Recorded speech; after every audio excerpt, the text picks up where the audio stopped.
నమస్తే అండి. నమస్తే.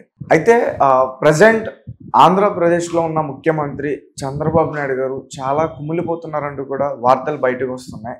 నాకు అర్థం కావట్లేదు. ఒక ముఖ్యమంత్రి హోదాలో ఉండి ఆయన కుమిలిపోవడం ఏంటి? దాని గురించి.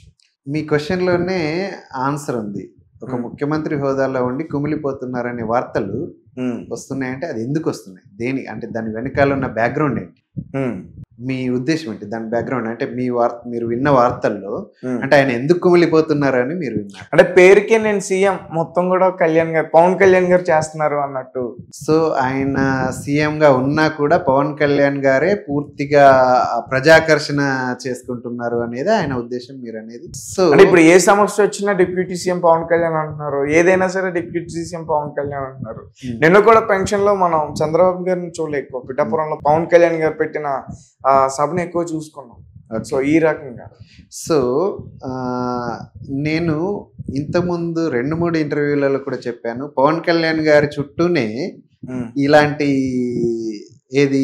ఇలాంటి ప్రాపకండ జరుగుతూ ఉంటుంది. సో ఇక్కడ చంద్రబాబు నాయుడు గారిని కాదు టార్గెట్, కేవలం పవన్ కళ్యాణ్ గారి మీదనే టార్గెట్. పవన్ కళ్యాణ్ గారికి చంద్రబాబు గారికి ఏదైతే ఉందో రిలేషన్, దాన్ని ఎలా బ్రేక్ చేయాలి, ఏదో రకమైన ఒక సమస్యని సృష్టించి, ఒక ప్రాపగాండాని సృష్టించి, దాని నుంచి వాళ్ళ దాకా అంటే వాళ్ళిద్దరి మధ్యన ఎలాంటి గ్యాప్స్ని సృష్టించాలనే ఉద్దేశంతో ప్రతిపక్షాలు కానీ లేదంటే వాళ్ళు గిట్టని వాళ్ళు కానీ చేసేటివి రెగ్యులర్గా జరుగుతూనే ఉంటాయి.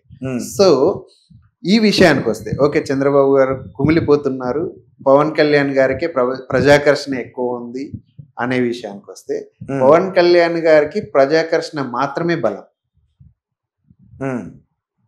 He's a celebrity. ఆయన ఒక పవర్ స్టార్గా ఆయన ఆ రాజకీయాల్లోకి రావడానికే ఆయన ప్రజాకర్షణనే బలం. ఆయన డబ్బులో లేదు అని అంటే ఆయన రాజకీయ ఫ్యామిలీ నుంచి రాలేదు. సో ఆయన ప్రజల్లోకి వచ్చిందే ప్రజాకర్షణతో.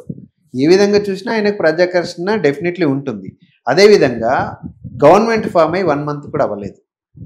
ఇప్పటిదాకా ఇంకా పోర్ట్ఫోలియోస్ కూడా స్టెబిలైజ్ అవ్వలే, ఇంకా క్యాబినెట్ విస్తరణ పూర్తిగా జరగలే. అలాంటి సందర్భంలో ఏంటి అని అంటే పూర్తిగా అంటే గవర్నమెంట్ ఏదైతే బర్నింగ్ టాపిక్స్ ఉన్నాయో వాటి మీద ఇంకా ఫోకస్ పెట్టలే. అంటే బర్నింగ్ టాపిక్స్ ఈ పోలవరం లాంటిది కానీ, లేదు అని అంటే ఏది మనకు విభజన హామీలు ఏవైతే ఉన్నాయో వాటి మీద కానీ ఇప్పటిదాకా ఇంకా ఫోకస్ పెట్టలే. అదేవిధంగా రాజధాని నిర్మాణం విషయంలో కానీ చాలా పెద్ద పెద్ద బర్నింగ్ టాపిక్స్ ఉన్నాయి. అక్కడ పెన్షన్ అనేది చాలా చిన్న విషయం అక్కడ. అది ఏంటి అంటే పవన్ కళ్యాణ్ గారు నిన్న మీటింగ్లో చెప్పారు, నేను ఒక పెద్ద మీటింగ్ ద్వారా నన్ను ఇంత అంటే 2 సార్లు ఓడిపోయిన తర్వాత నన్ను ఇంత మెజారిటీతో క్లియర్ కట్ విజయాన్ని అందించిన నా ప్రజలతో నేను కృతజ్ఞత చెప్పుకోవడానికి నేను ఒక పెద్ద సభ నిర్వహించాలి అని అనుకున్నాను. కానీ దానికి చాలా వనరులు అవసరం. మానవ వనరులు అయితేనేమి, లేదు అని అంటే డిపార్ట్మెంటల్ సపోర్ట్ అయితే ఏమి, ఇలాంటివి చాలా అవసరం పడుతుంది. సో అవన్నీ అవాయిడ్ చేయడానికి నేను ఆ సభని పెట్టదలుచుకోలేదు. నేను మీ దగ్గరికి వస్తాను, పిఠాపురంలోనే ఉంటాను, పిఠాపురంలో ఇల్లు తీసుకుంటాను అని చెప్పాడు ఆయన. పిఠాపురం ప్రజలకి ఆయన కృతజ్ఞతని చెప్పడానికి వెళ్ళాడు.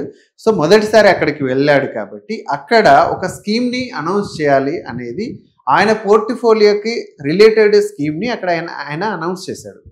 అంతేగాని డీవియేట్ చేయడమో లేదంటే బైపాస్ చేయడమో ఆయన ఉద్దేశం కాదు. Okay, definitely. సో ఇది ఏదైతే మీరు చెప్తున్నారో డెఫినెట్గా ఏంటి అని అంటే నేను ముందుగా చెప్పినట్టు మళ్ళీ అదే చెప్తాను, అది ప్రతిపక్షాల కుట్రని. అలాగే అశోక్ గజపతి రాజు గారికి రీసెంట్గా తిరుపతి దేవస్థానం చైర్మన్ ఇవ్వడం జరిగింది. అవును. అంటే యాక్చువల్గా ముందు నుంచి కూడా నాగబాబు గారికి ఇస్తారనే ఒక టాక్ బయటకు వచ్చింది. సో దాని గురించి సో ఇక్కడ నాగబాబు గారి గురించి తీసుకుంటే, నాగబాబు గారు అనే కాదు, జనసేన నుంచి ఏ పోర్ట్ఫోలియోలు ఇవ్వాలి, ఇది ఏదైతే ప్రభుత్వ సమీకరణ అంటే ప్రభుత్వాన్ని నిర్మించే సమీకరణలో జనసేనకి ఏమేమి ఇవ్వాలి అనేది ఆల్రెడీ డిసైడ్ అయింది. అది పవన్ కళ్యాణ్ గారితో డిస్కషన్ జరిగి ఉంటుంది ఆల్రెడీ. అవి జరిగిన తర్వాతనే ఆయనకి ఇచ్చిన పోర్ట్ఫోలియోలు కానీ, ఇంకా నాదెల్లా మనోహర్ గారికి ఇచ్చిన పోర్ట్ఫోలియో కానీ, మిగిలిన వాళ్ళకి ఇచ్చిన పోర్ట్ఫోలియోలు ఇవన్నీ ముందుగా డిస్కషన్ చేసుకున్న తర్వాతనే జరిగింది. అదేవిధంగా జనసేనకి సపోర్ట్ చేయడానికి కార్పొరేషన్స్ చైర్మన్స్ కానీ ఇవన్నీ కొన్ని ఇచ్చే ప్రపోజల్ ఉంటుంది.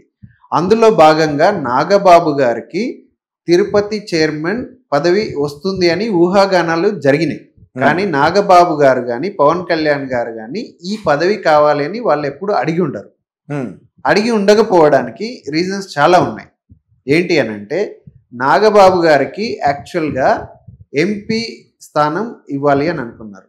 కానీ ఈ ఏదైతే కూటమిలో భాగంగా కూటమికి ఇవ్వాల్సిన సీట్లు, వీళ్ళు జనసేన తీసుకోవాల్సిన సీట్లలో భాగంగా ఆయన ఎక్కడైతే నరసాపురం టికెట్ కానీ నెల్లూరు టికెట్ కానీ ఏదైతే అనుకున్నారో అవి వీళ్ళకు రాకపోవడంతో నాగబాబు గారు అప్పుడే కాంప్రమైజ్ అయ్యారు.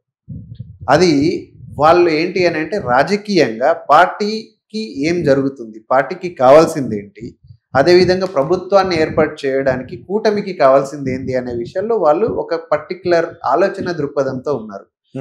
నాకు ఈ పదవి కావాలనేది నాగబాబు గారి ఉద్దేశం ఉండకపోయి ఉంటుంది. అదేవిధంగా తిరుపతి విషయానికి వస్తే నాగబాబు గారు ఏంటి అని అంటే, ఆయన అంటే ఆధ్యాత్మికవేత్త అనలేం.